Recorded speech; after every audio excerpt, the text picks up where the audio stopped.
জুলাই মাসটা অনেক যুদ্ধের মধ্য দিয়ে কেটেছে। তো আগস্ট মাসে কি অপেক্ষা করছে আপনার জন্য? দেখুন, আগস্ট মাস যদি আমরা বলি, আগস্ট মাসে কিন্তু অনেকগুলো ইভেন্ট রয়েছে। তো তার মধ্যে আমি ৭ টা মেইন ইভেন্টকে বেছে নিয়েছি। তো এই মেইন ইভেন্টগুলোর মধ্যেই কিন্তু আপনার রাশিফলটা লুকিয়ে রয়েছে। অর্থাৎ আপনার জীবনটা কাটবে আগস্ট মাসে ঠিক এতগুলো ঘটনার উপর বেশ করে। অর্থাৎ এই যে আমরা ঘটনাগুলো দেখছি, এই ঘটনাগুলোর উপর বেশ করেই কিন্তু আগস্ট মাসের রাশিফলটা কাটবে। তো আমরা প্রত্যেকটা রাশির জন্যই যদি দেখি, সেখানে কিন্তু প্রত্যেকটা মানুষের জন্য এই ঘটনাগুলোই কাজ করবে। তো আল্টিমেটলি কি ঘটনা, যে ঘটনাগুলো আপনি দেখছেন সেগুলো মুখে আমি একবার বলে দিচ্ছি। তো কিরকম আমরা ১-৮-২০২৬ অর্থাৎ আগস্ট মাসের একদম প্রথমেই দেখতে পাবো যে শুক্র কন্যা রাশিতে প্রবেশ করছে। ২-৮-২০২৬ মঙ্গল মিথুন রাশিতে প্রবেশ করছে। ২-৮-২০২৬ আরো একটা ঘটনা ঘটছে, রাহু ধনিষ্ঠা নক্ষত্রে প্রবেশ করছে। তারপর ৫-৮-২০২৬ বুধ কর্কট রাশিতে প্রবেশ করছে। ১৭-৮-২০২৬ সূর্য সিংহ রাশিতে প্রবেশ করছে। ১৯-৮-২০২৬ বৃহস্পতি অশ্লেষা নক্ষত্রে প্রবেশ করছে। ২২-৮-২০২৬ বুধ সিংহ রাশিতে প্রবেশ করছে। অর্থাৎ এই যে ৭ টা ঘটনা, তো এই ৭ টা ঘটনার মধ্যে দিয়েই কিন্তু আপনার আগস্ট মাসটা কাটতে চলেছে। তো আল্টিমেটলি কি হতে চলেছে আপনার জীবনে? তো অনেক কিছুই পরিবর্তন হবে, অনেক কিছুই ঘটনা ঘটবে, অনেক চেঞ্জেস আসবে, অনেক কিছু। তো এর মধ্যে শনিদেব রেট্রোগ্রেড হয়ে গেছেন বা বক্রী হয়ে গেছেন, তার ভিডিও দেওয়া শুরু হয়ে গেছে বা ভিডিও হয়তো আপনি পেয়ে গেছেন, দেখে নিয়েছেন। আর যদি না দেখে থাকেন তাহলে আপনি চ্যানেলে গিয়ে দেখে নিতে পারেন। আপনার রাশির জন্য ঠিক কি অপেক্ষা করছে শনিদেব। তো সেই শনির বক্রী থাকবে, তার সঙ্গে, সঙ্গে এই সমস্ত ঘটনাগুলোর উপর বেস করে আমি আপনাকে বলে দেব যে আল্টিমেটলি আগস্ট মাসে আপনার কি ঘটতে চলেছে। কর্কট রাশি এবং কর্কট লগ্নের যারা মানুষ রয়েছেন তাদের জীবনে কি ঘটনা ঘটতে চলেছে। দেখুন, কর্কট রাশি এবং কর্কট লগ্নের মানুষদের জন্য যদি তাকাই, সেখানেও কিন্তু এতগুলো ঘটনা রয়েছে। এই ঘটনাগুলোর উপর দিয়েই কিন্তু আপনার জীবন কাটবে। অর্থাৎ আগস্ট মাসটা কাটবে। তো আগস্ট মাসের প্রথমেই আমরা তাকাবো, ১ তারিখে একটা ঘটনা রয়েছে, ২ তারিখে পরপর ২ টো ঘটনা রয়েছে। তো আমরা ২ তারিখের চার্ট দিয়ে শুরু করছি। তো আল্টিমেটলি কি রয়েছে? দেখুন, ২ তারিখের চার্টের দিকে যদি তাকাই, ১ তারিখে তো একটা ঘটনা রয়েছে যেটা বললাম, ভেনাস আ প্রবেশ করছে কন্যা রাশিতে। তারপর ২ তারিখে একটা যে ঘটনা রয়েছে, আ ২ টো ঘটনা রয়েছে। একটা হচ্ছে মঙ্গল প্রবেশ করছে, আরেকটা হচ্ছে আপনার রাহু ধনিষ্ঠা নক্ষত্রে প্রবেশ করেছে। ধনিষ্ঠা নক্ষত্র বলতে মঙ্গলের নক্ষত্র। তো এবারে আমরা পুরো জায়গাটা দেখে নেব। ১মেই আমরা দেখে নেব যে আপনি ঠিক রয়েছেন এই জায়গাটাতে। আপনার ঘরের মধ্যে এই মুহূর্তে বৃহস্পতি রয়েছে। স্বাভাবিকভাবেই আ আপনার মধ্যে একটা ভালো লাগা তৈরি হয়ে রয়েছে। যাদের সঙ্গে পুরাতন সম্পর্ক ছিল, বিচ্ছিন্ন হয়ে গিয়েছিল, তাদের সঙ্গে সম্পর্কগুলো ফিরে এসেছে। এবারে শান প্রবেশ করে যার ফলে কিন্তু আপনার একটু নিজের মধ্যে আত্মগরিমাও বেড়ে গেছে। সব ধরনের ইফেক্ট কিন্তু কাজ করছে। একটু আ কিছু মানুষের মধ্যে, যদিও বা কর্কট রাশির মধ্যে অতটা আসে না, কিন্তু কিছু মানুষের মধ্যে আসে। তো সেটা হলো একটু নিজের মধ্যে আত্মঅহংকার বেড়ে গেছে। অনেকের মধ্যে, সবাই নয়, একটু রাগ করবেন না। ঠিক আছে? তো এটা মাঝে মধ্যে সবার জন্যই হয়। যার যখন সান আসে তার রাশির উপরে, তার তখন ঘটে এটা। তো এরপরতে দেখুন, আপনারা বাকি জায়গাগুলো যদি দেখি, ২ নম্বর ঘরে কেতু প্রবেশ করে রয়েছে। তাই স্বাভাবিকভাবে পরিবারের সঙ্গে সম্পর্কের জায়গাগুলোতে একটু যেমন ছাড়া ভাব ছিল, সেটা থাকবে। আ বিভিন্ন মানুষের ক্ষেত্রে বিভিন্ন ধরনের অর্থনৈতিক যে জায়গাগুলো, সেইগুলো কারো ক্ষেত্রে একটু ভালো প্রতিষ্ঠা লাভ করেছে। যারা অকাল লাইনে কাজকর্ম করেন, কিন্তু যারা অকাল লাইনে কাজকর্ম করেন না, তাদের ক্ষেত্রে অর্থনৈতিক জায়গা থেকে একটু বিচ্ছিন্নতা ভাব কাজ করেছে। সেই জায়গাগুলো একই রকম থাকছে। ৩ নম্বর ঘরেতে আমরা দেখতে পাচ্ছি ভেনাস প্রবেশ করে বসে রয়েছে। অর্থাৎ কমিউনিকেশন এর জায়গাগুলোতে একটু সামাজিকতা বাড়বে। পাড়া-প্রতিবেশীদের সঙ্গে সম্পর্কের জায়গাতে একটু সামাজিকতা বাড়তে পারে। পাড়া-প্রতিবেশীদের কারোর সঙ্গে একটু আবার সম্পর্কে জড়িয়ে যেতে পারেন, সেই সম্ভাবনাও রয়েছে। ইল্লিগাল সম্পর্কে জড়িয়ে যেতে পারেন, সেই সম্ভাবনাও কিন্তু রয়েছে। এবারে দেখুন, আমরা পাচ্ছি যেটা, যে ছোট ভাই-বোনদের সঙ্গে সম্পর্কের জায়গাতে, সেখানেও কিন্তু সামাজিকতা বাড়বে। বাকি কিন্তু ৪ নম্বর ঘরে কেউ কিছু নেই। ৫ নম্বর ঘরের দিকে যদি তাকাই, সেখানেও কেউ কিছু নেই। অর্থাৎ আপনার ট্যালেন্টের জায়গাগুলো, প্রেমের জায়গাগুলো একই রকম থাকছে। বাড়ি কেনা, গাড়ি কেনা, মায়ের সাথে সম্পর্কের জায়গাগুলো, সেখানেও কিন্তু পরিবর্তন খুব একটা কিছু নেই, একই রকম থাকছে। তো এরপরেতে আমরা একদম লাফ দিয়ে চলে আসছি ৬ নম্বর ঘরেতে আপনার। ৬ নম্বর ঘরেতেও কিন্তু দেখা যাচ্ছে পরিবর্তন খুব একটা কিছু নেই। তবে শনি যেহেতু বক্রী হয়ে গেছে, তো স্বাভাবিকভাবেই কিন্তু আপনার ধার দেনার দিক দিকে যে সমস্ত জায়গাগুলো ছিল সেগুলো তুলনামূলকভাবে একটু হ্রাস পাবে। ধার দেনায় জড়িয়ে পড়ার সম্ভাবনা যেটুকু ছিল সেইগুলো থেকে আপনি একটু পিছিয়ে আসবেন। প্রতিযোগিতায় সাফল্য লাভের দিক থেকে একটু পিছিয়ে আসতে পারেন। সেই সংক্রান্ত ব্যাপার-স্যাপার নিয়ে একটু মাথা গরমও হতে পারে। তার সঙ্গে আমরা যদি ৭ নম্বর ঘরের দিকে যদি তাকাই সেখানে পাচ্ছি আমরা মঙ্গলের ৮ নম্বর দৃষ্টিটা রয়েছে। তো স্বাভাবিকভাবেই একটু মাথা গরম হয়ে যাওয়ার সম্ভাবনা রয়েছে পার্টনারের উপরে বা যারা পার্টনারশিপ বিজনেসে রয়েছেন তাদের উপরেও একটু মাথা গরম হয়ে যেতে পারে। সেই সম্ভাবনা রয়েছে।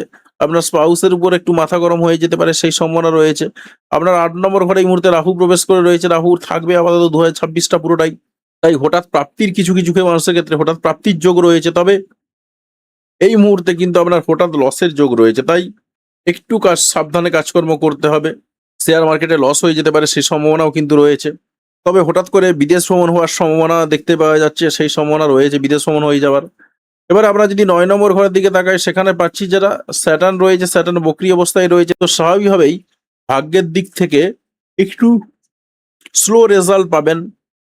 মনে হবে যেন ভাগ্য ঠিকঠাক করে কাজ করছে না, এই ধরনের কিছু ঘটনা ঘটবে।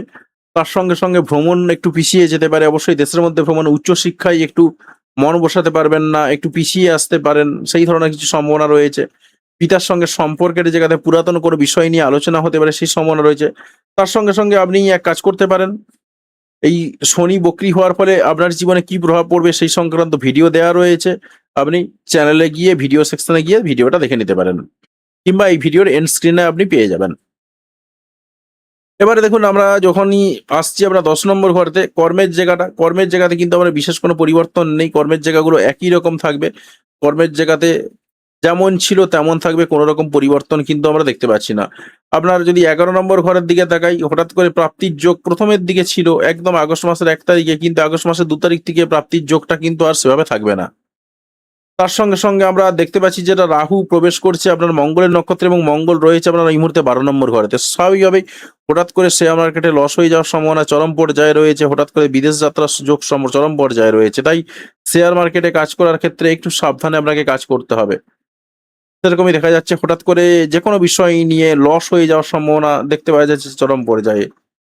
তার সঙ্গে আপনার মঙ্গল এই মুহূর্তে ১২ নম্বর ঘরে প্রবেশ করে রয়েছে। তো স্বাভাবিকভাবেই এই মুহূর্তে একটু অ্যাক্সিডেন্টাল যোগও তৈরি হতে পারে, সেই সম্ভাবনাও রয়েছে। তাই একটু সাবধানে আপনাকে থাকতে হবে। তার সঙ্গে মার্কারি প্রবেশ করে রয়েছে। বিভিন্ন বিষয় নিয়ে টেনশন বাড়তে পারে। বিশেষ করে খরচাপাতি নিয়ে টেনশন বাড়তে পারে। খুচরো পারপাসে প্রচুর পরিমাণে খরচা হয়ে যেতে পারে। হঠাৎ করে বেশ কিছু টাকা পয়সা বেরিয়ে যেতে পারে, সেই সম্ভাবনা রয়েছে। ওভারঅল দেখা যেতে পারে যে আপনার জন্য কিন্তু কিছুটা ভালো, কিছুটা খারাপ সবকিছু মিলিয়েই কিন্তু আপনার কাটছে। তো এটা গেল ২ তারিখের অবস্থা। ২ তারিখের পরে কি অবস্থার কিছুটা উন্নতি হবে? তো সেটা আমি একটু পরেই বলে দেব কি ঘটতে চলেছে ২ তারিখের পরেতে। দেখুন ২ তারিখের পরের দিকে যদি আমরা তাকাই কি আসছি, কি পাচ্ছি আমরা? ২ তারিখের পরে ৫ তারিখে পাচ্ছি বুধ বা মার্কারি কর্কট রাশিতে প্রবেশ করছে, অর্থাৎ আপনার রাশিতে প্রবেশ করছে। অর্থাৎ আপনার টাকা পয়সা নিয়ে যে সমস্ত টেনশন গুলো ছিল, খুচরো পারপাসে যে খরচাপাতিগুলো হচ্ছিল সেই খরচাপাতির জায়গাগুলো কমলো সত্যি কথাই। টেনশনটাও কমলো। কিন্তু হঠাৎ করে টাকা পয়সা খরচাপাতি এখনো কিন্তু থাকবে গোটা আগস্ট মাস জুড়েই। তবে তার সঙ্গে আপনার ঘরেতে যেহেতু মার্কারি প্রবেশ করেছে তো স্বাভাবিকভাবেই এত কিছুর মধ্যেও কিছু ক্ষেত্র বেশ কিছু বিষয় নিয়ে কিন্তু আপনার মধ্যে একটু টেনশন বাড়বে, মানসিক দুশ্চিন্তা বাড়তে পারে, সেই সম্ভাবনা রয়েছে। যদিও বা এত কিছু দুশ্চিন্তার মধ্যে থেকেও আপনি কিন্তু সবকিছুই ওভারকাম করতে পারবেন। কিন্তু কতদিন ওভারকাম করতে পারবেন সেটা আমি একটু পরেই আপনাকে জানিয়ে দিচ্ছি। তো দেখুন এর পরের যে ইভেন্টটা রয়েছে সেই ইভেন্টটার দিকে তাকাবো। কি ইভেন্ট? আমরা পাচ্ছি যেটা ৫ তারিখের পর রয়েছে ১৭ তারিখ।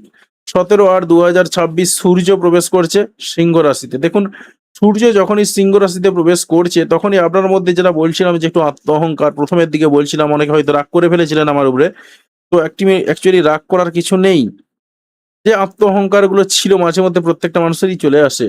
তো সেই আত্ম-অহংকারের জায়গাটা কিন্তু আপনি বেরিয়ে গেলেন। আত্ম-অহংকার কিন্তু আর সেভাবে থাকবে না।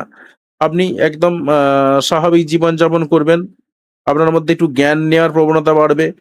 বুদ্ধি কাজে লাগাতে পারবেন। তবে বিভিন্ন বিষয় নিয়ে একটু টেনশনও বাড়বে, খরচাপাতি নিয়ে একটু টেনশন বাড়বে। তার সঙ্গে আপনার ২য় নম্বর ঘরেতে কে প্রবেশ করেছে? স্থান প্রবেশ করেছে। অর্থাৎ পরিবারের সঙ্গে সম্পর্কের জায়গাগুলোকে নিয়ে একটু ইগো বাড়বে। এতদিন একটু দূরত্ব বজায় ছিল, সেই তুলনামূলকভাবে সেই দূরত্বটা একটু কমবে। ইগো বাড়লেও দূরত্বটা কিন্তু একটু কমবে পরিবারের সঙ্গে সম্পর্কের জায়গাতে। অর্থনৈতিক দিক থেকে একটু দুশ্চিন্তা ছিল। একটু ডিট্যাচমেন্টে আপনি ছিলেন। সেই তুলনায় এখন একটু অর্থনৈতিক জায়গাটা একটু উন্নত হওয়ার সম্ভাবনা রয়েছে। যদিও বা মারাত্মক উন্নতি হবে না, তুলনামূলকভাবে কিন্তু খরচাপাতি আপনার বাড়তে থাকবে, সেরকমই দেখা যাচ্ছে। তো ১৭ই আগস্টের পরে আপনার জীবনে আর কি অপেক্ষা করছে সেটার দিকে তাকাবো। দেখুন ১৭ই আগস্টের পরে যেটা ইভেন্ট রয়েছে সেটা রয়েছে ১৯ তারিখে। ১৯/৮/২০২৬ বৃহস্পতি প্রবেশ করছে অশ্লেষা নক্ষত্রে। তো বৃহস্পতি অশ্লেষা নক্ষত্রে প্রবেশ করছে, অর্থাৎ বৃহস্পতি মার্কারির নক্ষত্রে প্রবেশ করছে বা বুধের নক্ষত্রে প্রবেশ করছে। এবং বুধ প্রবেশ করে রয়েছে আপনার নিজেরই নক্ষত্রে, অর্থাৎ নিজের জুপিটার, তার সঙ্গে মার্কারির একে ক্লোজ কানেকশন রয়েছে, ক্লোজ কনজাংশন রয়েছে। আবার জুপিটার প্রবেশ করছে মার্কারির নক্ষত্রে, অর্থাৎ আপনার মধ্যে যে জ্ঞান রয়েছে সেই জ্ঞানের সঙ্গে বুদ্ধির সংমিশ্রণ করে বিভিন্ন বিষয়গুলোকে আপনি হ্যান্ডেল করতে পারবেন। তবে এত কিছুর মধ্যেও কিন্তু আপনার একটু টেনশন থাকবে মাথায়। এত কিছু টেনশন থাকলেও কিন্তু আপনি সেই টেনশনগুলোকে ওভারকাম করতে পারবেন ১৯ আগস্টের পরে। তো এর পরের যে ঘটনা রয়েছে সেই ঘটনার দিকে তাকাবো। সেই ঘটনা বা সেই ইভেন্ট আপনার জন্য কি অপেক্ষা করাচ্ছে? দেখুন আমরা পাচ্ছি যেটা ২২/৮/২০২৬ বুধ সিংহ রাশিতে প্রবেশ করছে।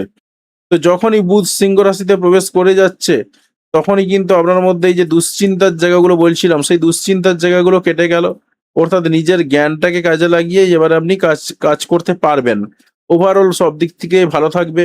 আপনার পরিবারকে নিয়ে একটু টেনশন বাড়বে। তবে পরিবারকে নিয়ে টেনশন বাড়লেও আপনি ওভারঅল এই সমস্ত জায়গাগুলোতে আবার বুদ্ধি কাজে লাগাতে পারবেন।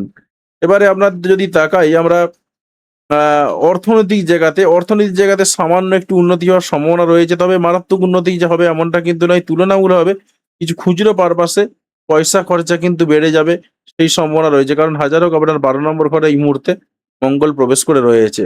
তো ওভারঅল কিন্তু এই সম্ভাবনা রয়েছে।